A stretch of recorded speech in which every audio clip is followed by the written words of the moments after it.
ఎంతైనా నరేంద్ర మోడీకి ప్రధాని నరేంద్ర మోడీ గారికి పవన్ కళ్యాణ్ అంటే ఎనలేని ఒక అభిమానం. అది ఎందుకు అంటే ఆయన కష్టపడి పార్టీని ఒక ఒక 5 ఏళ్ల పాటు ఆయన అధికారంలో లేకపోయినా దాదాపు 10 ఏళ్ల పాటు ఆయన మొత్తానికి ఎట్టకేలకు కూటమితో చేతులు కలిపి కూటమి కట్టి వైసీపీని గద్దెదించాలి అనే ఉద్దేశంతో ఆయన మధ్యలో ఉండి నడిపించి కూటమి ప్రభుత్వాన్ని అధికారంలోకి తీసుకొచ్చారు. చాలా నిబద్ధుడిగా పనిచేశారు.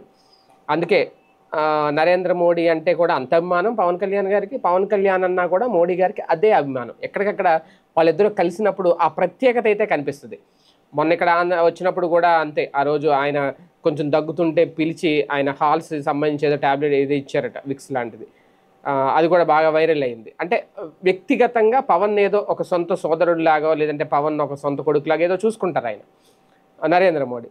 అలాగే మోడీ అంటే కూడా అంత అభిమానంగా ఉంటారు పవన్ కళ్యాణ్. ఇప్పుడు తాజాగా అదే ఎన్డీఏ కూటమి పార్టీలు అధికారంలో ఉన్న రాష్ట్రాలకు చెందిన ముఖ్యమంత్రులతో ప్రధాని భేటీ అయిన నేపథ్యంలో, ఉప ముఖ్యమంత్రులు కూడా అక్కడికి వెళ్ళిన నేపథ్యంలో ప్రధాని అయితే ఆకాశానికి ఎత్తేసేలాగా కొన్ని సంచలన వ్యాఖ్యలు అయితే చేశారు పవన్ కళ్యాణ్.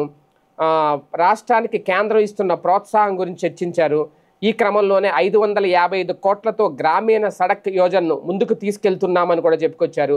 ఈ క్రెడిట్ అంతా ప్రధాని అలాగే సీఎంఎల్దే అని చెప్పుకొచ్చారు. సహజంగా ఇలాంటివి జరిగినప్పుడు విని ఊరుకోవడం, ఒక 2 చప్పట్లు కొట్టడం అనేది మామూలే, ఎందుకంటే మామూలే. కాకపోతే ఇక్కడ పవన్ ఇమేజ్ ఎలా పెరిగింది అనేది చెప్పాలి అంటే, తర్వాత అంట వీళ్ళిద్దరూ కూర్చొని విందు చేస్తున్నప్పుడు ప్రధాని నరేంద్ర మోడీ మాట్లాడి, పవన్కు చాలా భవిష్యత్తు ఉంది, దేశానికి ఆయన నాయకుడు కాగల శక్తి సామర్థ్యాలు ఉన్నాయి, ఆయనను చాలా నిశ్చితంగా గమనిస్తున్నాను, చాలా ఫ్యూచర్ ఉంది అంటూ మోడీ ప్రశంసించారట, భుజం తట్టి మరి.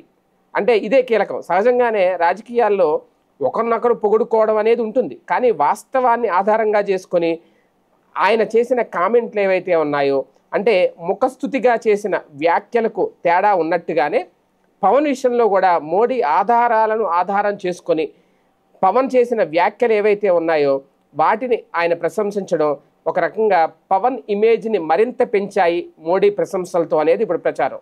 అంతేకాదు, ఆయన సనాతన ధర్మం ఒక్కటే ఆయనను మోడీకి చేరువ చేయలేదనేది కొంతమంది చెప్పే మాట.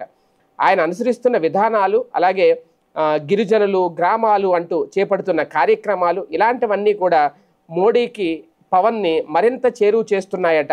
ఇదే ఆయన ఇమేజ్ మరొకసారి పైకి పెంచింది, పై స్థాయికి వెళ్ళేలా చేసింది, అది కూడా మోడీ దృష్టిలో. నిజంగా ఇది ఒక great achievement in Pawan political life.